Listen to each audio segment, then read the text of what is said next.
Shalom, perkenalkan nama saya Junior Laputra Zeka. Saya dari Prodi Teologi. Di sini saya akan mempresentasikan tentang perjalanan pelayanan misi Paulus yang pertama yang terambil dari surat Kisah Para Rasul pasal yang ke-17 sampai yang ke-14. Untuk itu mari bersama-sama untuk menyaksikannya.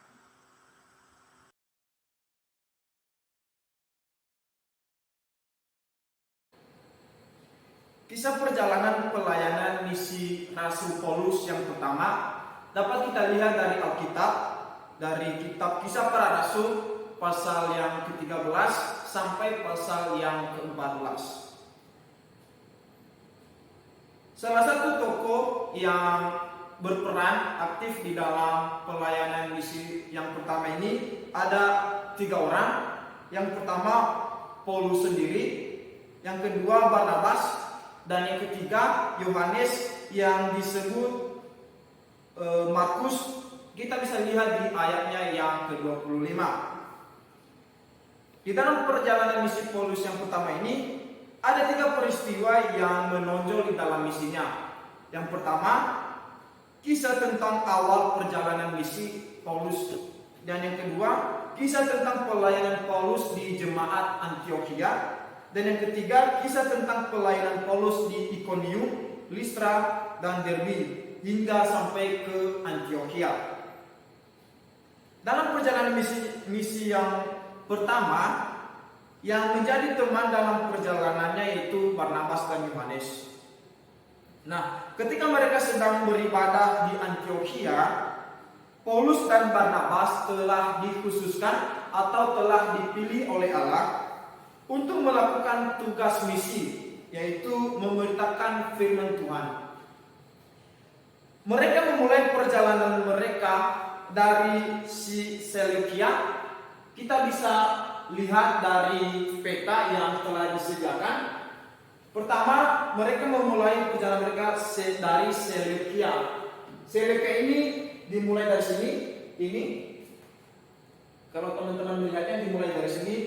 Dan mereka berlayar dari Seleukia ke Siprus. Siprusnya berada di sini, Siprus Salamis. Nah, di Salamis mereka memberitakan kebenaran firman Tuhan di rumah-rumah ibadat orang Yahudi. Dan mereka mengelilingi pulau-pulau yang ada di situ hingga mereka sampai ke Pafos. Pafos ini berada di bawah. Jadi setelah mereka dari Siprus Salamis, maka mereka mengelilingi pulau-pulau yang ada di sana hingga sampai ke Pafos. Pafos ini keberadaannya di sini. Nah, peristiwa di Pafos ini mereka ketemu seorang Yahudi yang bernama Bar-Yesus. Bar-Yesus ini dikenal adalah seorang tukang sihir atau nabi palsu. Dan dia juga merupakan adalah kawan gubernur Sergius Paulus. Jadi yang menjadi gubernur pada saat itu di Pafos yaitu bernama Sergius Paulus. Nah, ketika Paulus dan Barnabas sudah sampai di pulau Pafos ini, mereka menghadapi tantangan dan permasalahan di perjalanan misi mereka. Ada 2 hal yang sangat penting yang harus kita perhatikan tentang perjalanan misi Paulus atau pelayanan Paulus ketika mereka berada di Pafos. Yang pertama, mereka ketemu dengan seorang Yahudi yaitu tukang sihir yang bernama Bar-Yesus. Dan yang kedua, salah satu hal mujizat yang telah dilakukan oleh Paulus yaitu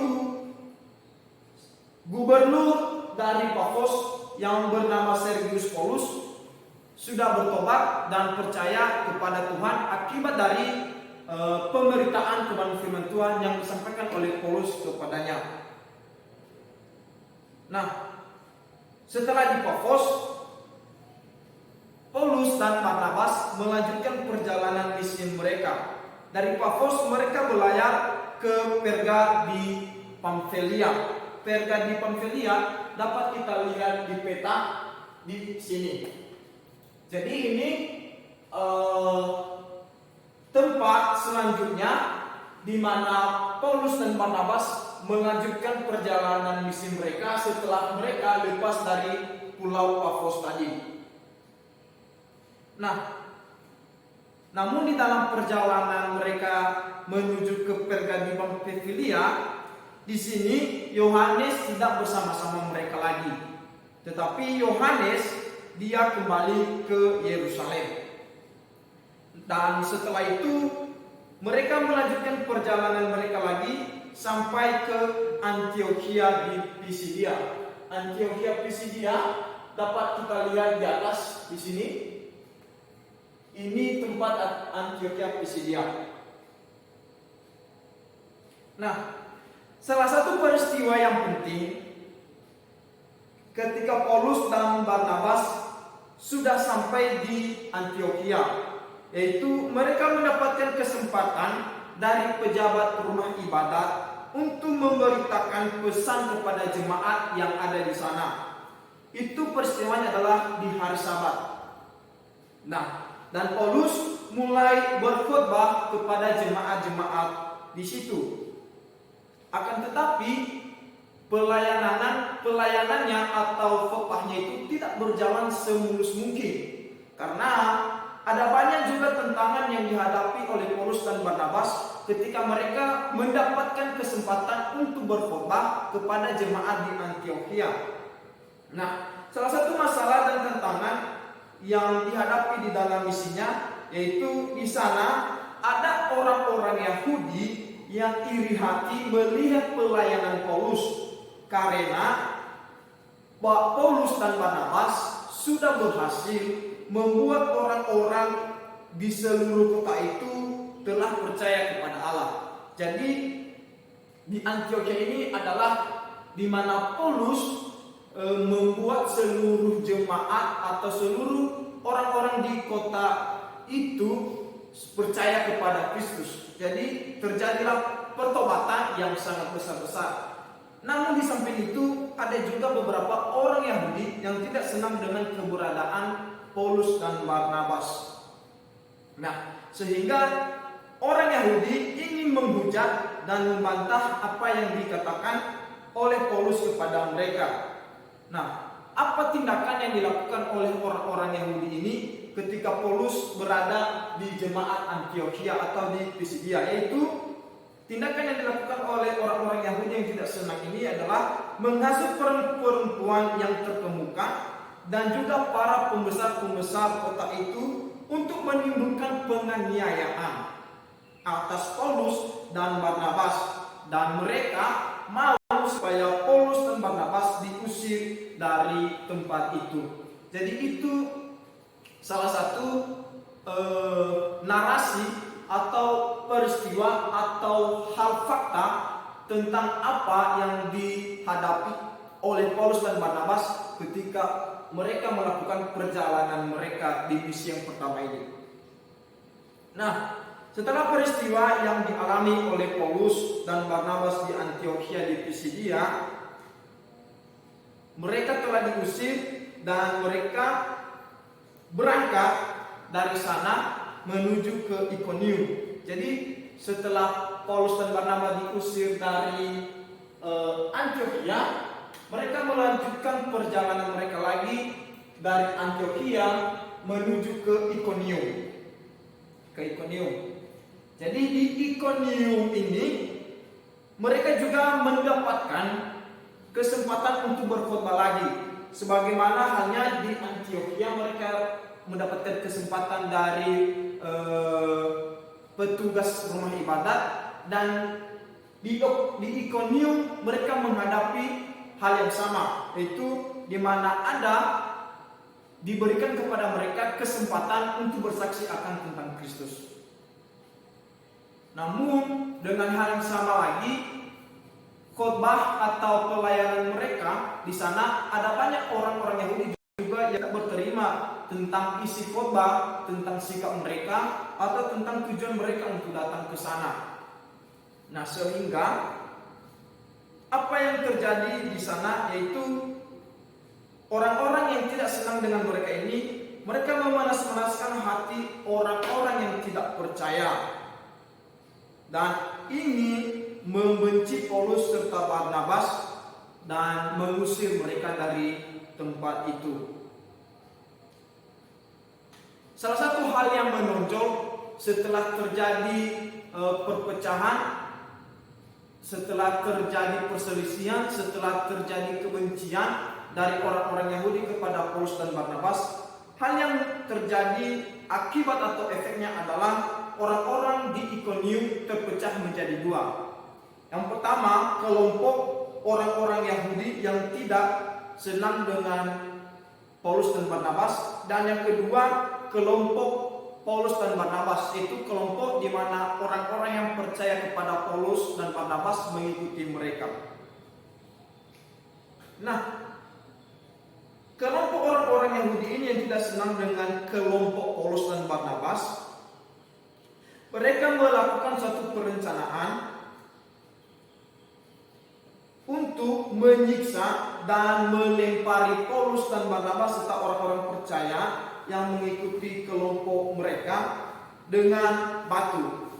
Sehingga setelah mereka merencanakan akan hal itu, namun Paulus dan Barnabas mengetahui rencana mereka, sehingga mereka menyingkir tempat itu atau berangkat dari itu menuju ke Likaonia atau Listra dan Derbe. Ini adalah kota Likaonia. Di sini ada Listra dan Derbe. Jadi ini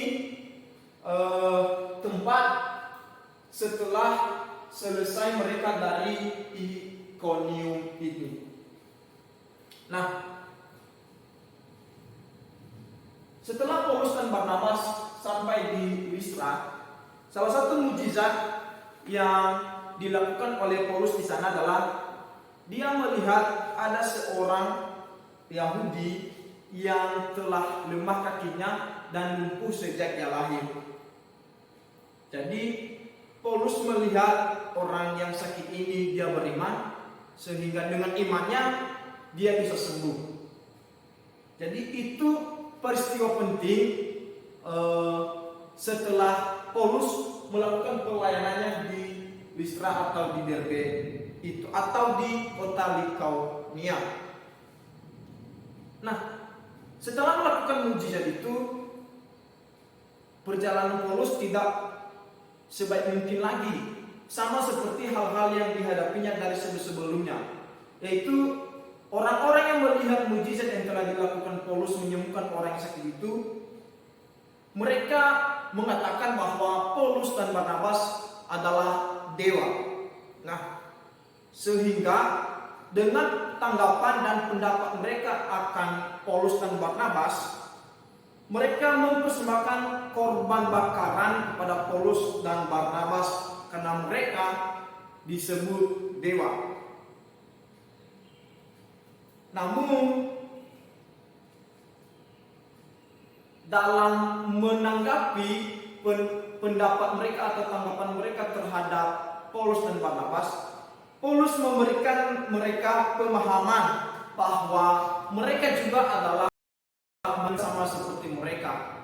Dan Paulus bersaksi kepada mereka bahwa yang melakukan mukjizat itu, yang menyembuhkan orang yang sakit itu adalah bukan karena Paulus atau Barnabas, melainkan adalah karena karya dan pekerjaan Roh Kudus di dalam kehidupan mereka. Jadi di sana juga di mana masalah dihadapi oleh Paulus, di situ juga ada kesempatan bagi mereka untuk bersaksi siapakah Kristus itu. Namun setelah Paulus memberikan pemahaman kepada mereka, ada juga orang-orang Yahudi yang tadinya yang tidak senang dengan Paulus menghasut atau membujuk orang-orang di situ untuk tidak mendengar akan perkataan Paulus itu. Sehingga mereka bersekongkol untuk merencanakan kejahatan kepada Paulus dan Barnabas. Yaitu tindakan yang mereka lakukan adalah mereka melempari Paulus dan Barnabas dengan batu, dan setelah itu mereka menyeret Paulus dan Barnabas keluar kota karena orang-orang itu mengira bahwa Paulus dan Barnabas sudah mati karena sudah dilempari dengan batu. Namun di hari esoknya Paulus dan Barnabas belum mati, sehingga mereka bangkit lagi dan kembali berlayar menuju ke Derbe. Ke Derbe di sini tadi. Ke Derbe mereka mulai balik, ya. Ini perjalanan terakhir Paulus yang pertama. Dan setelah tiba di sana, Paulus memberitakan Injil kepada orang-orang yang ada di sana sehingga banyak yang bertobat atau percaya kepada Kristus. Itu peristiwanya di Derbe. Jadi di mana titik Paulus berada, selalu ada kesempatan untuk berkhotbah, selalu ada kesempatan untuk bersaksi, dan ada juga orang-orang yang menerima dan percaya. Namun di balik itu juga ada tantangan dan masalah yang dihadapi oleh Paulus. Nah, setelah sampai di situ, mereka melanjutkan perjalanan mereka lagi dari kembali ke Listra, Ikonium dan Antioquia. Jadi ini garis yang merah ini adalah garis di mana menunjukkan bahwa Paulus yang pertama mereka kembali dari Derbe, Ikonium menuju ke Antioquia. Antioquia kita tahu semua bahwa di mana titik pertama mereka mengawali pelayanan mereka. Jadi di mana titik mereka mengawali pelayanan mereka itu, di situ titik terakhir mereka. Maksudnya adalah mereka kembali ke Antioquia di titik awal di saat mereka memulai perjalanan mereka tadi. Nah,